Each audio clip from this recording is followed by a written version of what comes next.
Hello, Mandibil here. Welcome to part 5 of my deconstruction of Stefan Molyneux' book, Essential Philosophy, How to Know What on Earth is Going On.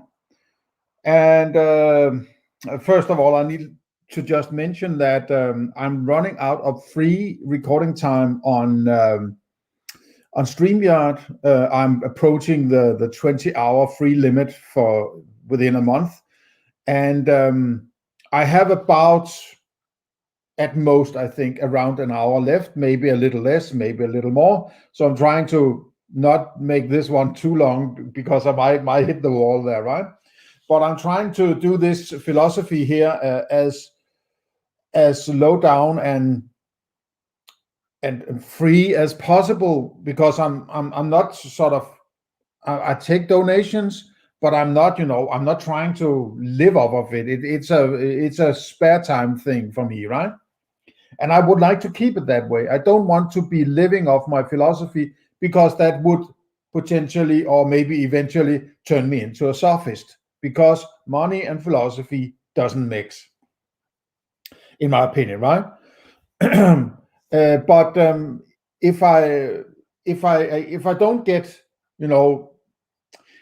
if I would have to record, if after this one, if I could express myself sufficiently, if this one will be the last one within the free realm of recording with StreamYard, and if I don't pay for the service, I will have to wait about 14 days until I can get a new set of 20 hours or something like that. So if you want me to do this quicker, I need to have some donations to finance my need to have a what's it called, a submission to StreamYard, or pay for the service, the paid version of it, right, where I can record as much as I want. So if you want me to go on this before 14 days, I would need some donations. So consider donating using the links below, which possibly is, there is Patreon, there is Subscribestar, and there are direct donation via cryptos. And I would much appreciate that, of course. But the money will go to, pay for, StreamYard services, streaming or recording or something like that, right? So it's not going to be my living. I don't make that much of a donation. I have a few donators, but that's all, right? So it's a very, very low down. Okay, let's hit into it. And the last time I was heading into philosophy and conformity, or the chapter called Philosophy and Conformity, there's a difference between Kindle and printed books. Sometimes the chapter structure seems to get a little confused in Kindle, while it's typically more intuitive in the printed book. So sometimes I'm not sure if there's a larger chapter with sub-chapters, or usually a large chapter is something that starts on the new page, but this seems like a sub-chapter within what is philosophy. But when I look at the table of contents, it's just like one long list of, there's no chapters or sub-chapters or so, as far as I can see. So sometimes I get a little confused about how this works. So but let's just take them as they come, and I'm not following any particular length of chapters. I'm just, if I think I'll stop now, it seems like a good place to stop, then I stop, and that's it, right? So you have to sort of stitch it together yourself if you want sort of a bigger picture. This was a quite long one, as far as I remember. There was a lot of reading. And then we went into philosophy and reality, and then it started to get interesting, right? Or at least there were several things that I remember hanging on to, because it's very confusing the way he presents it. It's as if he thinks it's just explaining these things that have been troubling human thinkers or human being, or let's say philosophers, for centuries and millennia, in a way to describe it so that they won't screw it up, or they need to present it in a way so people understand exactly how they think. It's as if he thinks, well, I just need this little, this 2-3 sentences and I've fixed it all, right? That's sort of a pointer in the direction that he's taking this a little too light, to be fair, right? He's taking this, he doesn't realize how complex this problem of metaphysics really is. Well, it is complex until you reach a level where you sort of get down to the basics and then move up from there, right? But he's not at the basics. He's somewhere midway between the foundations and epistemology, right? And this sort of midstream philosophy doesn't work because he's just throwing around words, and sometimes it's objective, and now it's subjective, now it's empirical, and now it's dreams, and now it's memories, and this, and it's all one gumbo that doesn't fit together, in my opinion.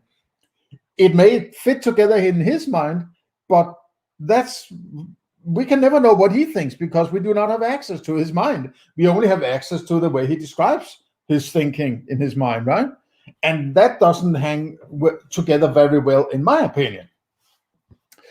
And we got to this part here, which is also a bit here where the other people have marked it as sort of an important part, highlighted it, right?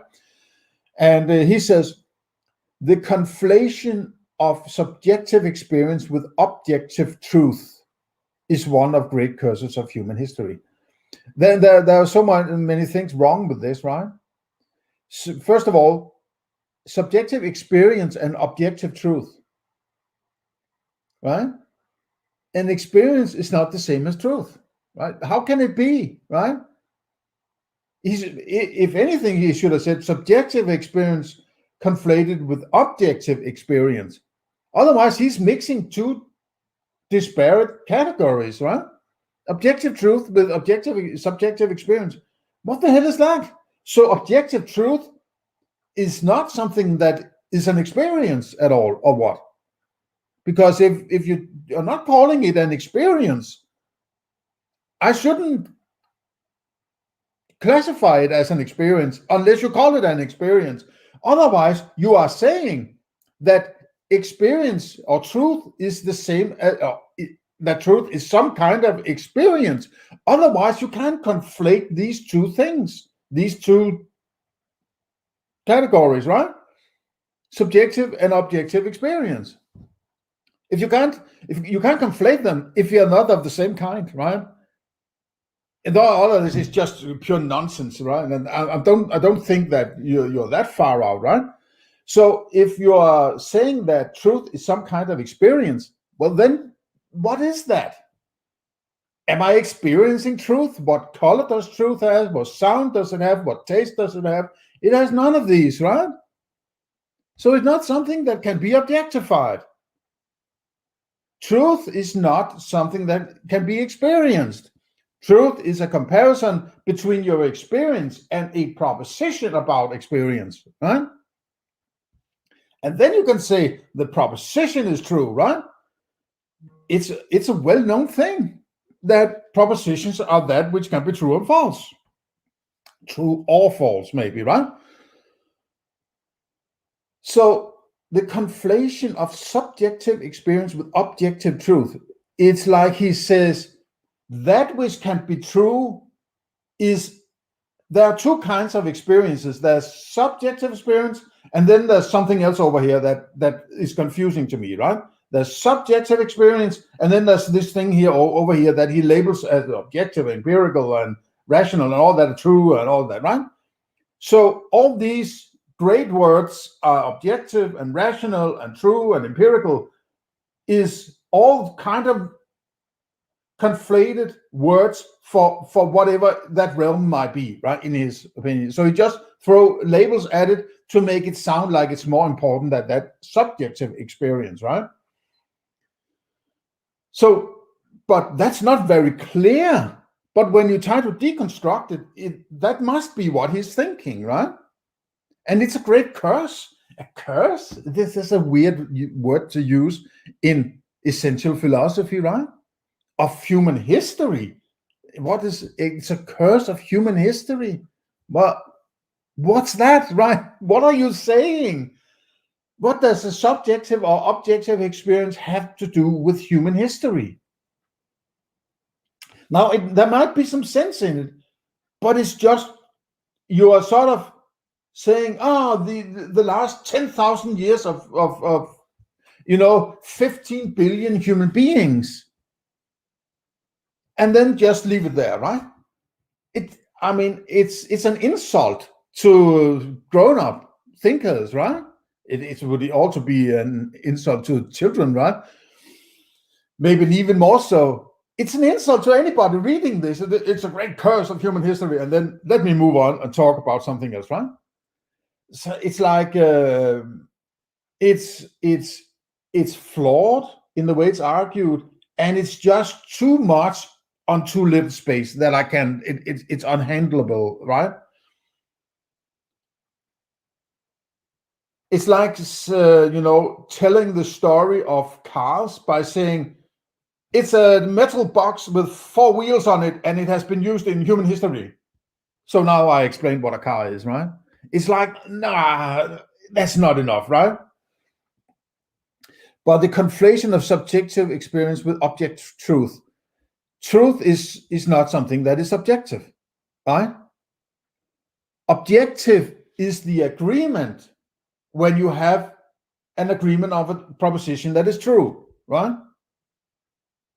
So when something is objective, it means that me and those other guys and girls agree about that object being a part of our reality, right? Or each of our reality, right? My reality and your reality, right? Then there's nobody who says that we're experiencing the same reality, right? My reality, how would I know? Because I have no access to it. Yes, it seems very, very, very plausible. I would agree on that. But that's not the same as saying you have access to other people's reality. You don't, right? This is one of the cornerstones where I think Stefan Molyneux is just saying, well, everybody experiencing the same thing. That's why it's objective. And if you say something else, you are out to manipulate people, and you are whatever it is, right? You're out to get me and manipulate me or something like that, right? You want to subjectivize. It's my opinion that's an elephant. But if I say it's not an elephant, I'm supposed to be able to say it's not an elephant if I don't want it to be an elephant and so on, right? This kind of, fine, if people say it's not an elephant, fuck off, right? I'm going over here to the people who actually says there's an elephant. But the point is, if you experience an elephant, there's nothing within your experience that at the same time simultaneously tells you you are right, you are correct in experiencing that elephant. You only have the pure experience and nothing else. You have your inductions and you can deduce and all that, but that's not an experience. That's an induction or a memory or something like that, right? Or a memory of a dream or whatever, a dream within a dream and whatever. If you're an empiricist, you have to have empirical data, and that is the pure experience you're having of that object. But there's nothing in the experience that tells you you are right in having that experience, right? So you can never know. The best you can do is the people you're working with or you are, engaging with, that you have an agreement of they actually have the same experience, right? That's objectivity, and that's what you need objectivity for. It's not objectivity. It's not something you go around and say, hey, look at that elephant. That's objective. And if you disagree with it, there's something wrong with you, right? It's this whipping people into submission to his idea of what is this ever unchanging external objectivity, right? And that fallacy of having access to that external world is a foundational problem is in his philosophy, because his foundational difference between physicalism and idealism, right? The access you have to that external world is what settles your level of insight into it. If you think you have direct access to an external world and people say something else, well, there must be something wrong with them because you have access to that external world. But if you retract a bit and say, well, I can't actually know what the external world, I can only know what I only have access to my own subjective experience. Well, then you can't claim what you experience is that which is outside. And if you can't claim that, the other people who might experience that object, you have no way of knowing what their experience is. Both because you do not have access to whatever it is they're experiencing, and you don't have access to their experience of it either. So the only way you can figure out how to work together in this supposed, representation of the external world is by agreeing with people. Create objectivity in an agreement between people using propositions. I rest my case. Okay, let's see what he writes here. I think this is a good one to highlight the whole of this one, right? If I speak truth, well, how would I know? Because truth is a comparison between what you say and what you experience. I can have an idea of what you refer to in your statement, but I can't know whether your statement is in conformity with your experience. You could be lying, right?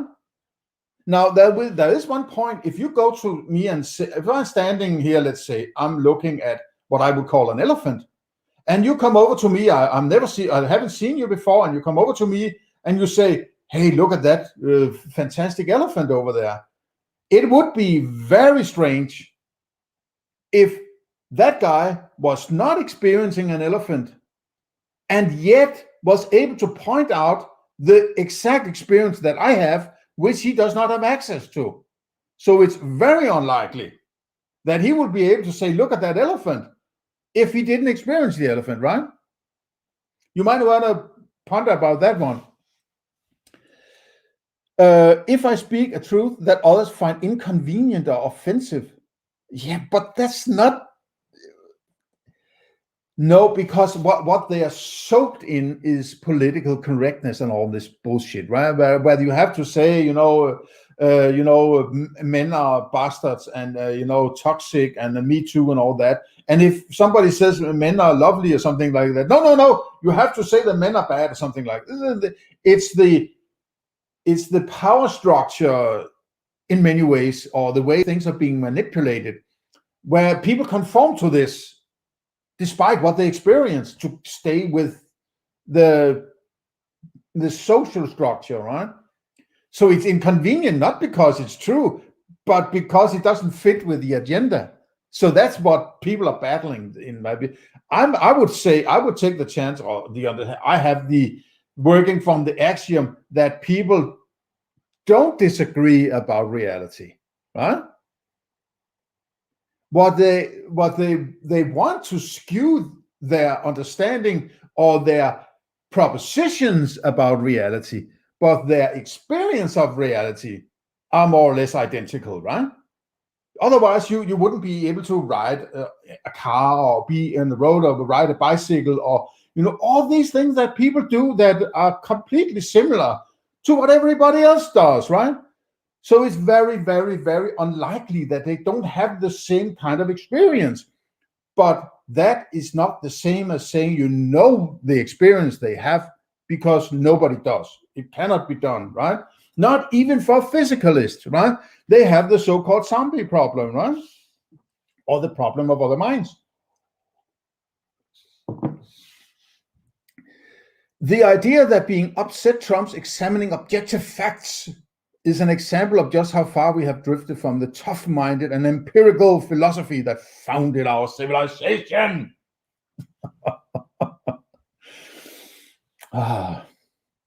Okay, I rest my case on that one. Impossibility, over here there's another one. Impossibility is a hallmark of subjectivity. Now, so far I understand that his idea of subjectivity is not the same as mine, right? So this is also a bit of discussion about how you define various terms that you use in your philosophy. But impossibility, I mean, impossible. Nobody's going around and saying, well, I'm going to ride on my unicorn to work today, right? Yeah, it's great. That's not what people do, right? So this kind of impossibility, I'm not quite sure what he really means. So it's this gases that expand and extract at the same time, the same amount of, or the same bunch of gas expand and contract at the same time. No, of course, nobody, I have never heard anybody claiming anything like that. Not even close, right? Nobody is claiming that that is both a square and a circle at the same time. I never met anybody who would even attempt to say something like that, right? So if that's the impossibility, kind of impossibility you're referring to, which apparently is a hallmark of subjectivity, well, then we are not talking about the same thing. We are talking subjectivity, right? What I'm trying to say is that even you would agree. You talked about this hand that was outside, that you have the experience inside your head and so on, right? The experience you have must be inside your head. But I mean, the experience you have of the outside is actually, all of it is inside. Where else could it be? You just adapted to you have a prejudicial axiom that says my experience is actually the thing outside my head, right? What I'm pointing out, as which is an idealist approach, right, is that no, all of your experience is inside your head or your brain, right? Where else could it be? Otherwise, you couldn't experience it, right? You don't have these tentacles you mentioned earlier, right? So all of your experience must be in your head, right? Well, where else could it be? But if you then say, "But I have the axiom that I still have the axiom that things are out there, are things outside my head," right? Then that experience you have cannot be that outside thing. It must be something else. At most, a representation of, an attempt at representing that which is outside, but not the thing themselves, right? As Immanuel Kant would put it, right? Now, if you think I'm trying to manipulate you in this thinking, I'm not, right? I have a notion that you think, or I'm talking to Stefan Molyneux, right? That every time somebody is talking about another realm, a realm you can't access or something like that, you are out to manipulate people, right? You are trying to destroy their objective experience and make them uncertain so they will give in to your commands or something like that. No, I'm actually trying to get at a correct understanding of the experience, or a correct interpretation, you could say, of the experience. That's so important to do good philosophy. And I don't give a shit where it leads me, right? If it leads me to, there must be an external world but I don't have access to it, so fucking be it. If that's the conclusion, then that's the conclusion. I don't give a shit whether or not I like it, or somebody else likes it, or not anything. If that's where the so-called evidence leads me, that's where I'm going. That would be the hallmark of a good philosopher, right? And a philosopher with integrity. It's not like, oh, no, it seems like we're going in that direction, and that's bad because Stefan Molyneux says it's bad. I can't go there. Oh, no, Stefan Molyneux will call me an edgelord or something, right? No, bullshit, right? So it's again these, it's just like it's these half snarky spurts of I don't know sophistry, you could say, right? It's not philosophical in nature, these kinds of statements, right? It's a hallmark of subjectivity, fantasy novels. Okay, then we get to this one. There are two realms of experience, the realm of impossibility and self-contradiction, and the realm of possibility. Now, this is complete madness, in my opinion, right? Because if it's impossible, it cannot possibly, if it's impossible, it cannot in any way be considered an experience. It has to be possible for it to be an experience, right? You can experience something that is impossible. What do you mean then when you say that, right? The realm, what's that? Is that some part of reality, or could it be dreams, or what are we dealing with here, right? The realm, this is a dichotomy. There's this realm and the other realm and nothing else, right? And then, of course, there comes a third realm down here. But up here, he makes it as if there's a dichotomy. Oh, okay, down here, okay. So it's the trichotomy, apparently, right? And this is also so bad way of structuring an argument. You have to present all three at the same time, not to confuse people unnecessarily, right? Okay. So a realm of impossibility and self-contradiction. I mean, it cannot possibly some experience, right?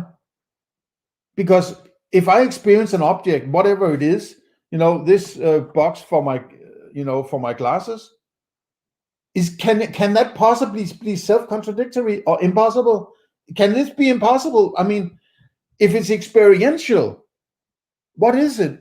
Are you talking about memories or inductions, or as another realm of some kind?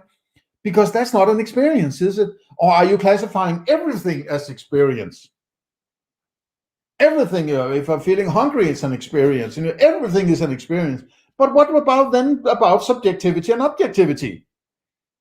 Right? So it's like these terms are just overlapping and equating and equivocating and so on. And I've completely lost control of what the hell you're talking about. And I get that feeling that maybe that is exactly what you need to do. Confuse people so much, though, they say, I have to just accept what he says. If he says this is bad or this is good, it must be right because I'm too stupid to understand this high-flying philosopher who's so wise. Maybe that's the whole game, right? I have actually a hard time getting to that conclusion, but it's not out of the question, I would say, right? There is also, down here, there is also an intermediate realm, which can be confusing for some. Oh, there are little people over there. It might be confusing for you, yes, but let the big philosopher Jesus explain to you. It's easy to explain philosophically, and that is the realm of manipulation. Okay, so there he brings up some examples here.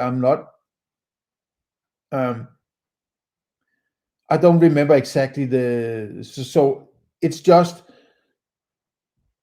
a manipulation. Okay, there are sophists out there that people want to manipulate, yes. But is it a realm? You have experiences, and then you're talking about impossibilities and contradictions as another realm, and there's a third realm over here where there's manipulation, and you're sort of comparing them because you're calling them realms. But experiences, impossibilities, manipulations, it's just a very weird way of categorizing things, right? I have to scrub that from my thinking because it's only going to confuse me, right? That you're sort of mixing pears and apples and tractors, right? So it's just like, excuse me. Then there's empirical verification is the key to truth. Well, yeah, that's one I remember as being, okay, now you're approaching something that actually sounds like it's constructive, right? what does it mean that you empirically verify something, right? This is very much along what I'm saying. I'm not saying that, okay, now you're saying the same thing as me, and now you're being a good philosopher. But, what can I compare to other than my own philosophy? So what it says is, and it might not be in concordance with what he's thinking, but at least what he says is, right, empirical verification. Now, if you start to think about what that might be, right, empirical is about senses. You can look up on the internet and say, what do people talk about when they talk about empiricism? They are talking about sensual input, sense data, or qualia, I would say, right, which is what you actually experience on your screen of experience. So qualia are colors, sounds, tastes, feels, and smells, right? There are these 5. If you look, we look past, if you're feeling hungry, that's not a sense. That's a sort of a single direct signal that you need to go get some food, right, from your body, so to say. It's not an extra bodily sensory input, right? Okay, so if you're talking about empiricism, it's what is outside your body, so to say, right? And there are only your senses to have any access to that or any connection with that in any way, right? So if it has to be empirically verified, it's the same as saying you have to have some kind of sense, right?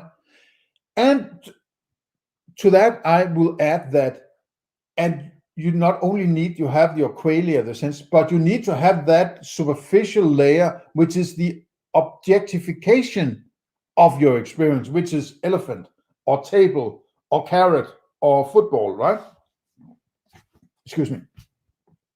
Now, this objectification of your experience is purely imaginary. It's something that your cognitive apparatus does. It just does it. This is my MacBook, right? And this, every time I, gaze on it, it says, basically, it doesn't say anything, but it's MacBook, right? But that's my mind that adds that. There's nothing in the sense data that says this is a MacBook. It must be something that my mind adds to it. And that's fine. And when you refer to something, but I can have my MacBook, the object, my MacBook, in my mind, unless I have sense data, right? So for there to be objectification, there has to be qualia, which is based on sense data. So if there's no sense data, there's no objectification, and there's no cognition, right? Or recognition. And therefore, there's no knowledge, right? And if there's no knowledge, there's nothing that can be true. So this chain of things he describes in empirical verification is the key to truth. Even if it's a sort of key to truth, yeah, okay, fine, right? That's an important one, because that's actually the same as I'm saying. We agree on that one, right? At least to the extent that I'm explaining it here, right? You have some empirical sense data, and that's the only way you can claim something to be true, right? Otherwise, it has to be false. So if I'm saying that's an elephant, right? I am implicitly stating that I'm having that experience, even if I don't have it seen from another person's point of view. That person can know what I'm experiencing. At least I'm referring to an experience. And when that other person looks in that direction, so to say, can say true or false, right? That's the empirical verification, which is that key to the answer to the proposition, which is true or false, right? So this is complete agreement, in my opinion, right? And then he just keep violating left and right, or confuses in the way he describes things, right? I'm going to stick to this one. This is empirical verification is the key to truth. I'm going to stick to that one throughout the book, because every time he potentially violates it, I'm going to point out that he says this is the key, right? Okay. moving objects with your mind while others. And it also denies basic evolution in that if we could move things with our minds, oh yeah, that's why would we have hands and legs and so on if we could just move things around with our mind? There's a point there. Absolutely. That's kind of good thinking, I would say, right? There might be problems if you come from an idealist point of view, because that which you're referring to is something outside yourself that you only have a representation of.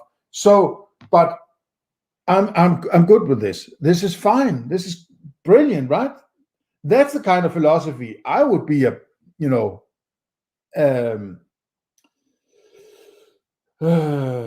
sympathetic to, right? Instead of all these, it's against the human history of your contradictory sort of. Oh no, stop that, right? Let's get down to thinking. This is a thinking level of philosophy, right? Okay. So now we're going into philosophy and control. Let's see how long this small chapter is. It's hang on.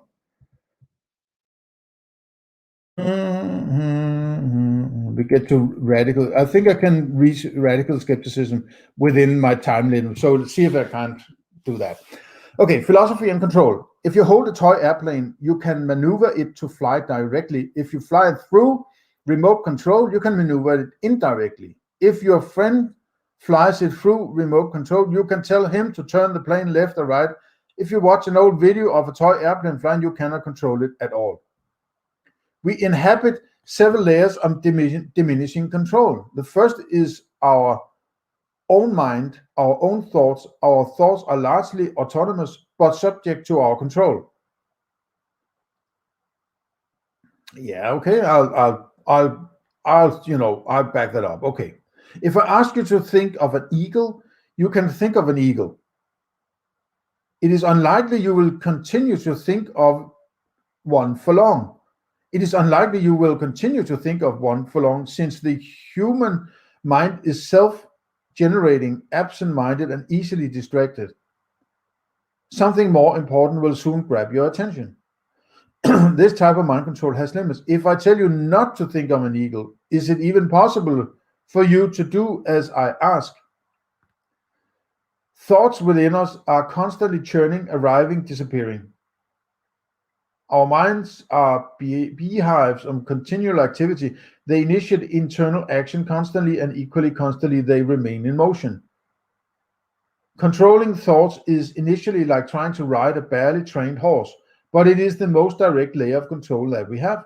Our bodies can be externally controlled. We can be handcuffed, for instance. Our minds cannot be so directly controlled. The second layer of control is over our own bodies. I can tell my right hand to scratch my eyebrow, and it will obey. I can manage my own thoughts, and I can initiate actions in my body, at least in my limbs and external body. I can't do much to control my digestion or blood flow, nor can I stop my heart with my mind. Now, these are sort of interesting points, I would say. But this, we are getting into the determinism, free will, I would think, right? There are things you shouldn't be able to control, because it doesn't, whatever you could do is worse than the body or the mind controlling it completely in autopilot, like your heart, right? It would be stupid if the only way you can control your heart is by killing yourself, right? But, that happens, sadly, but it happens, right? But otherwise, nothing in your mind as such is able to control your heart, right? It can only sort of indirectly control it, but if you run fast, then the heart will beat faster. If you put yourself on the couch, the heart will beat slower, and so on. That's the only influence you can have. You can influence, but you can't control it, right? You can't tell the heart to stop. And there's a good reason for that. The mind had those who possibly in past generations were able to do that would be dead now, right? So that has been weeded out of evolution.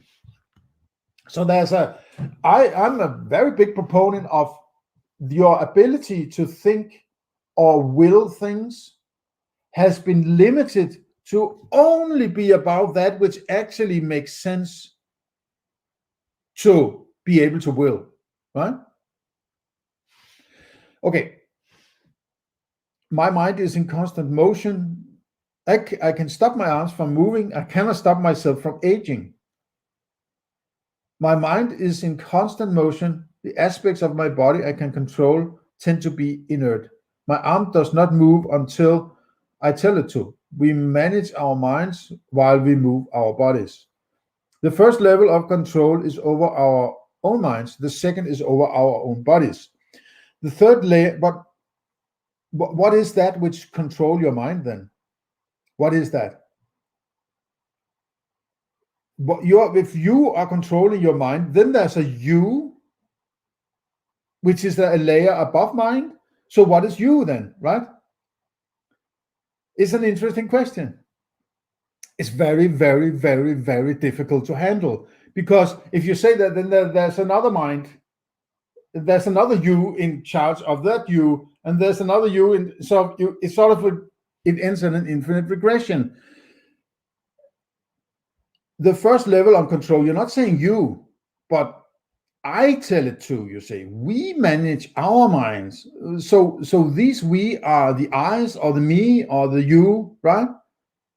So you control your mind. What is the you then? What operating system is controlling your mind? That you, what is that? Right? You can't just stop there and say, well, there's a you, and then we'll pretend everything is okay. But what controls the you? Right? Is another thing above you that controls your mind, that controls your body, and so on. So you are very, very close to an infinite regression, right? How do you solve that?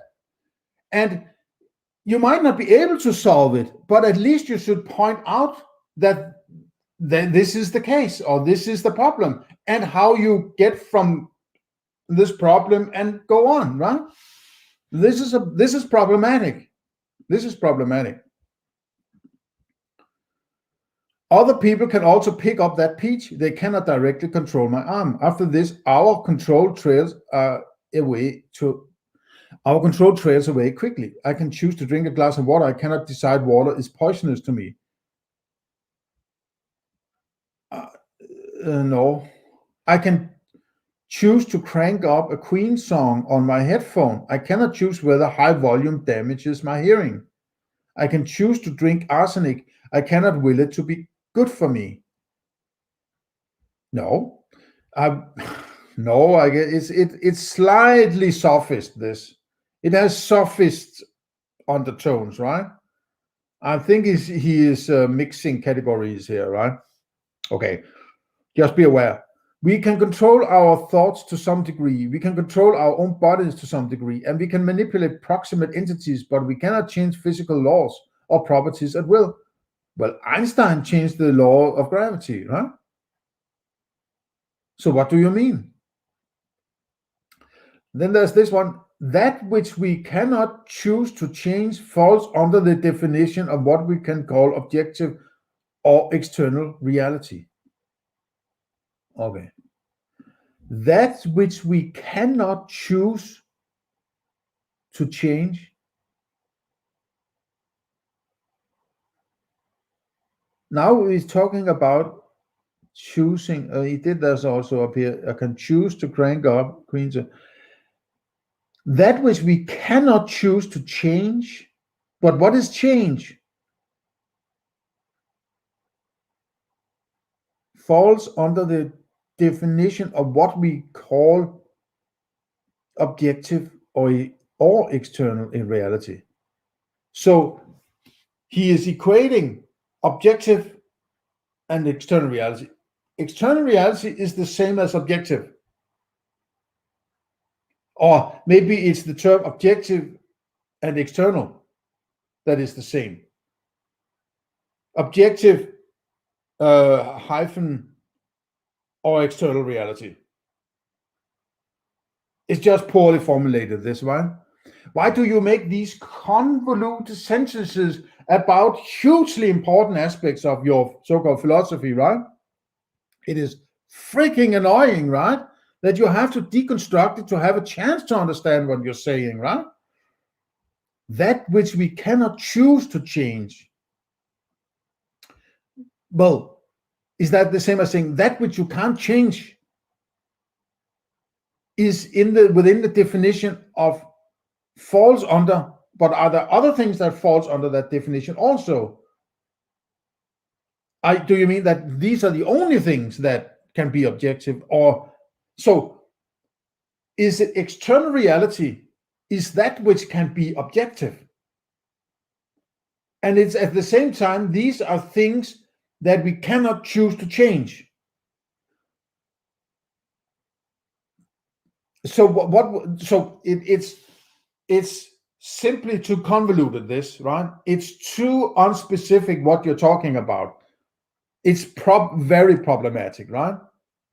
So if I can't choose if reality is that I need to control in some way or another to survive, how would I go about my day if I cannot change that reality? Do you think that that reality, if I move myself from here to over there, right, am I not changing that reality?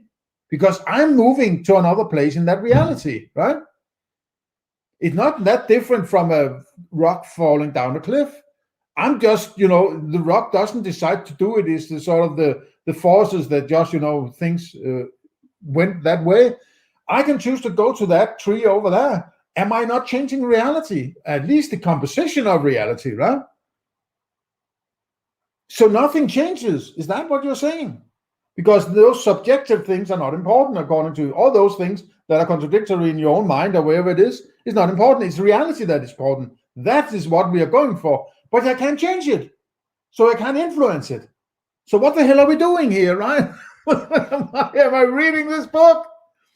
My subjective experience is unimportant.